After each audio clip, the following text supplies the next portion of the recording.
75 நாளாக டெலிவரியில் பார்த்து 1 லேக் ப்ராஃபிட் சம்பாதின்னு சொல்லி நம்ம போராடிட்டு இருக்கோம். ஆனால் லாஸ்ட் 5 நாள் நான் வேலைக்கே போகல.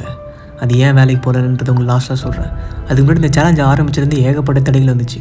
அதில் முதல் தடை நான் முன்னாடி ஸ்விக்கியில் ஏர்ன் பண்ணுற மாதிரி இந்த சேலஞ்ச் ஆரம்பிச்சிருந்து ஏர்ன் பண்ண முடியல. சடனாக எல்லாமே கம்மி பண்ணிட்டாங்க. அதுக்கப்புறம் நான் ரேபிடோ ஓட்ட ஆரம்பித்தேன். ரேபிடோவில் நான் ஜாயின் பண்ண அன்றைக்கே 3000 மேலே சில காரணங்களால் இறந்துட்டேன். அதுக்கப்புறம் ஜொமோட்டோ ஓட்ட ஆரம்பித்தேன். ஜொமோட்டோலேயும் பெருசாக ஏர்னிங்ஸ் இல்லை. அப்புறம் நிறைய ஆப் ட்ரை பண்ணி பார்த்தேன், எதுலையுமே செட்டே ஆகலை.